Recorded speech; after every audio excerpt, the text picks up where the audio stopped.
आज हम आपको भारत के विभिन्न राज्यों की कहानियों और ग्रंथों में मौजूद कुछ आत्माओं और भूतों के बारे में बताने जा रहा हूँ। इन भूतों की कहानी अलग अलग राज्यों में बहुत ज़्यादा प्रचलित है और बड़े बुजुर्ग लोग इन्हें सच मानते हैं और आपने भी छोटे में भी इसकी कहानी जरूर सुनी होगी। लेकिन हम इस कहानी में बताए जाने वाले किसी भी आत्मा या भूत प्रेत के असली होने का दावा नहीं और ये सब भारतीय राज्यों की कहानियों से लिया गया है, इसलिए इन्हें केवल मनोरंजन के लिए ही देखें। और अगर वीडियो जरा सा भी पसंद आए तो चैनल को सब्सक्राइब जरूर करें। नंबर 1, प्रेत प्रेतनी। प्रेत प्रेतनी ये भारत के सबसे प्रमुख भूतों में से एक है, जिन्हें भारत के लगभग सभी राज्यों में माना जाता है। प्रेतों का जिक्र सिर्फ हिंदू धर्म में ही नहीं बल्कि चीन, बुद्धिस्ट और एशियाई के अन्य संस्कृति में भी मिलती है। संतों के अनुसार ये ऐसे लोग की आत्मा होती है जिसकी मरने से पहले कुछ इच्छाएं रह जाती और इनकी मौत किसी दुर्घटना या आत्महत्या से हो जाती। हिंदू धर्म के अनुसार ऐसी आत्माएं अगर अच्छे से पिंडदान नहीं किया गया तो इन आत्माओं की मुक्ति नहीं मिलती और ये इनकी इच्छाओं को लेकर धरती पर भी भटकती रहती है। ये आत्माएं अधिकतर जहाँ उनकी मौत हुई होती है वहीं पर ही भटकती रहती है। इसके अलावा यह किसी घर, किले, जंगल या शमशान के आसपास मिलते हैं। कहानियों के अनुसार ये आत्माएं लोगों के शरीर में घुसकर उन्हें परेशान करती है और बहुत से लोगों ने इन्हें देखने का दावा भी किया है। हिंदू धर्म में माना जाता है कि शरीर में तिलक या माला जैसे कुछ भी पवित्र वस्तु होने से या भगवान का नाम लेने से ऐसी आत्माएं आपसे दूर रहती है। इसलिए इससे बचने का उपाय यही माना जाता है कि रात को किसी भी सुनसान जगह से गुजरते हुए भगवान का नाम लेते रहे। नंबर 2, डायन। डायन का जिक्र सिर्फ भारतीय लोक कथाओं में ही नहीं बल्कि विदेशों में भी डायन को माना जाता है और वहाँ इसे विच कहा जाता है। माना जाता है कि डायन ऐसी औरतें होते हैं जो शैतान का पूजा करती और काला जादू करती है। लोक कथाओं के अनुसार डायन अंधेरे में सुनसान जंगलों में जाकर काला जादू करती है और किसी भी व्यक्ति के शरीर के किसी भी हिस्से जैसे नाखून या बाल से ही उस व्यक्ति पर काला जादू कर सकती है। डायन अपनी शक्ति बढ़ाने के लिए किसी बच्चे या अपने ही परिवार के किसी सदस्य को शैतान को उनकी बलि देती है। माना जाता है कि डायन की लगभग सारी शक्ति उसके बालों में होती है और इसकी बालों की लटें हाथ की तरह भी काम करती है। भारत में डायन को इतना ज्यादा माना जाता है कि बहुत से गांव में किसी मासूम औरत पर काला जादू या डायन होने के आरोप में जिंदा जला दिया जाता है। Number 3, done. भारतीय पौराणिक कथाओं में बताए गए ऐसे भूत या प्रेत होते हैं जिनकी मौत युद्ध के दौरान हो गई होती है। डन का सिर कटा हुआ होता है और वह रात के समय अपने घोड़े में सवार होकर सुनसान जंगलों में भटकता रहता है। इसके एक हाथ में तलवार होती है तो एक हाथ में उसका कटा हुआ सिर होता है। रात के समय जो भी व्यक्ति अकेले उस सुनसान जगह से गुजरता है तो डंक का कटा हुआ सिर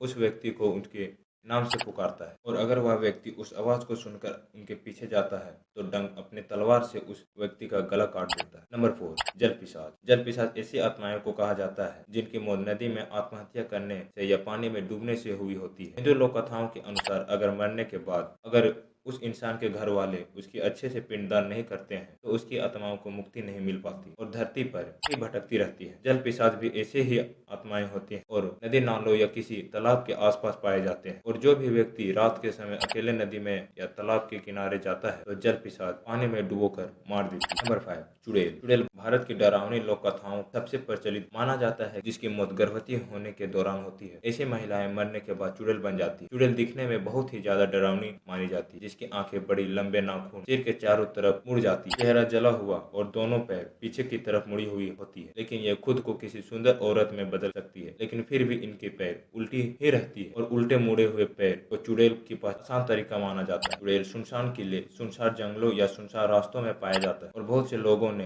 रात के समय सुनसान रास्तों पर चुड़ैल को देखने का दावा भी किया है। चुड़ैल को इतना शक्तिशाली माना जाता है कि ये जहाँ भी रहती है उस पूरे इलाके को नकारात्मक ऊर्जा से भर देती है। इसलिए अगर कोई कमजोर दिल वाला इंसान रात के समय उस जंगल से गाड़ी लेकर गुजरता है तो वह उस नकारात्मक ऊर्जा को सहन नहीं कर पाता है, इसलिए उसकी गाड़ी एक्सीडेंट हो जाती है और उसकी मौत हो जाती है। माना जाता है कि चुड़ैल महिलाओं पर हमला नहीं करती, इसलिए पुरुष चुड़ैल से बचने के लिए अपने गाड़ी में चूड़ी, बिंदी जैसे महिलाओं की आभूषण रखते हैं। लोक कथाओं के अनुसार चुड़ैल अच्छी और बुरी दोनों प्रकार की होती है। नंबर 6, बेताल। बेताल ऐसी आत्माएं होती है जो कब्रिस्तान के आसपास पाई जाती है। बेताल अपनी मर्जी के अनुसार कब्र में मौजूद लाशों में घुस कर रहती है और कुछ दिनों बाद रहने के लिए नए लाश ढूंढती है। माना जाता है कि जब तक बेताल किसी लाश के अंदर रहता है तब तक लाश सड़ना बंद कर देती है। बेताल रात के समय कब्रिस्तान से गुजरने वाले लोगों को अपने होने का एहसास दिलाता है, उसे परेशान करता है, उसे पागल करता है और उनकी जान भी ले सकता है, लेकिन ये आसपास के गांवों की रक्षा भी करता है। हिंदू लोक कथाओं में बेताल को भगवान शिव जी के अवतार भैरव का रूप माना जाता है, इसलिए बेताल को सभी तरह से भूत पिशाचों से सर्वश्रेष्ठ माना जाता है। गोवा तथा महाराष्ट्र के कुछ इलाकों में बेताल की पूजा भी की जाती है, इसलिए वहाँ बेताल टेम्पल भी बनाए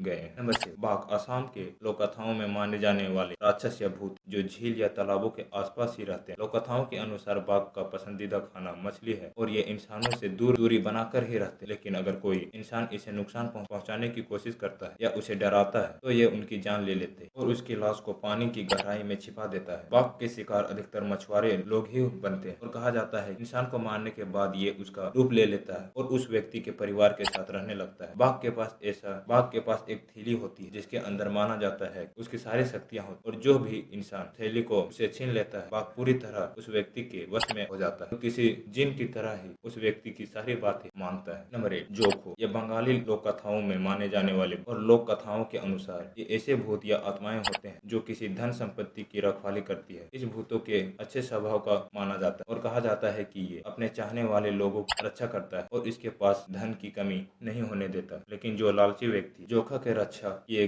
गए धन को चुराने की कोशिश करता है ये उसके परिवार का जीवन मुश्किल कर देता है या उस व्यक्ति को जान से मार देता है। बंगाल में जोखा द्वारा रक्षा किए जाने वाले धन या संपत्ति को जोखा धन कहते हैं। नंबर 9, ओडियन। ये केरल के लोक कथाओं में माने जाने वाले ऐसे लोग होते हैं जो काला जादू करते हैं, विद्या भी कहा जाता है। ये एक ऐसा खास विद्या होती है जिससे ये खुद को सांप, कुत्ता, बिल्ली या किसी अन्य जानवर में बदल सकते। इसकी कहानी केरल में 1950 और 1960 के समय में बहुत ज्यादा प्रचलित, क्योंकि उस समय बिजली कम जगहों पर रहती थी, लोग अंधेरे में जंगलों से गुजरते रहते थे और बहुत से लोग ओडियन को देखने का दावा करते हैं। ओझाओं के अनुसार ओडियन खुद को जानवर में बदलने के लिए खास मिश्रण की जरूरत होती थी जो शिशु के खून से मिलकर बनता था। कहा जाता है ओडियन रात के समय काला जादू कर आसपास के गाँव के किसी गर्भवती महिला को वश में करके, जिससे वह महिला खुद ही चलकर उसके पास जाती और वह से उसके भ्रूण से बच्चे को निकाल देता। महिला फिर से अपने घर जाकर सो जाती। इस घटना के बारे में कुछ भी जानकारी नहीं होती। फिर खून से मिश्रण तैयार करने उसे कान के पीछे लगाता है, मंत्र पढ़ता और खुद को मनचाहे जानवर में बदल देता और यह जानवर किसी अन्य जानवर से ज्यादा ताकतवर होता। उसकी या तो 3 टांगे या 3 आंख होती और अंधेरे में उसको देखकर कुछ लोग तो डर से ही मर जाते, जबकि कुछ लोग इस अजीब जानवर को देखने के लिए उनके नजदीक जाते थे और उनके छूने मात्र से ही उस व्यक्ति की मौत हो जाती। नंबर 10, निशिर डाक। निशिर डाक एक बंगाली शब्द जिसमें निशिर का मतलब रात और डाक का मतलब पुकार होता है, यानी निशिर डाक ऐसे भूत होते थे जो रात के समय किसी भी परिवार के सदस्य की आवाज निकालकर लोगों को पुकारते। जो भी व्यक्ति इस आवाज को अपने परिवार वाले की आवाज समझने की भूल